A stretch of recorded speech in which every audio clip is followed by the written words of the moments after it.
America ಭಾರೀ ಕುತಂತ್ರ ಮಾಡ್ತಾ ಇದೆ. ಅಮೆರಿಕದ ನಡೆಗೆ ಇರಾನ್ ಕೊತ ಕೊತ ಅಂತಿದೆ. ಇರಾನ್ ಮೇಲೆ ಸುಳ್ಳು ಆರೋಪ ಮಾಡಲಾಗ್ತಾ ಇದೆ ಅಂತ ಅಮೆರಿಕ ವಿರುದ್ಧ ಇರಾನ್ ವಿದೇಶಾಂಗ ಸಚಿವರು ಕಿಡಿಕಾರಿದ್ದಾರೆ. ಅಮೆರಿಕ ಗಂಭೀರವಾಗಿರದೆ ಕುತಂತ್ರ ಮಾಡ್ತಾ ಇದೆ. ಇರಾನ್ ಮೇಲೆ ಸುಖಾಸುಮ್ಮನೆ ಆರೋಪ ಮಾಡ್ತಾ ಇದ್ದಾರೆ.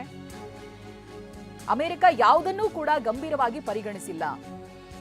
ಇದು ಇರಾನ್ ವಿದೇಶಾಂಗ ಸಚಿವ ಅಬ್ಬಾಸ್ ಅರಾಕ್ಚಿ ಮಾತನಾಡಿರೋದು. ಒಂದ್ ಕಡೆ ಸಂಧಾನಕ್ಕೆ ರೆಡಿ ಅಂತ ಹೇಳೋದು, ಸಂಧಾನದ ಟೇಬಲ್ ಅದು ಮೊದಲ ಹಂತದಲ್ಲಿ ಸಂಧಾನದ ಟೇಬಲ್ನಲ್ಲಿ ಫೇಲ್ ಆಗಿರೋದು, ಇದ್ರ ಬಗ್ಗೆನೂ ಇರಾನ್ಗೆ ಅಸಮಾಧಾನ ಇದೆ. ಈ ನಡುವೆ ಅಮೆರಿಕದ ಮೇಲೆ ಕೆಲವೊಂದು ಆರೋಪಗಳನ್ನ ಮಾಡ್ತಾ ಇದೆ, ಭಾರಿ ಕುತಂತ್ರ ಮಾಡ್ತಾ ಇದೆ ಅಮೆರಿಕ ಅನ್ನೋದಾಗಿ. ಜೊತೆಗೆ ಇರಾನ್ ಮೇಲೆ ಸುಳ್ಳು ಆರೋಪ ಮಾಡ್ತಾ ಇದೆ ಅಮೆರಿಕ ಅಂತಾನೂ ಹೇಳ್ತಾ ಇದ್ದಾರೆ ವಿದೇಶಾಂಗ ಸಚಿವರು. ಗಂಭೀರವಾಗಿ ಅಮೆರಿಕ ಯಾವುದೇ ವಿಚಾರವನ್ನ ತಗೊಂಡಿಲ್ಲ, ಕುತಂತ್ರ ನಡೆಸ್ತಾ ಇದೆ, ಸುಖಾಸುಮ್ಮನೆ ಆರೋಪವನ್ನ ಮಾಡ್ತಾ ಇದೆ ಅಂತ ಹೇಳ್ತಾ ಇದೆ.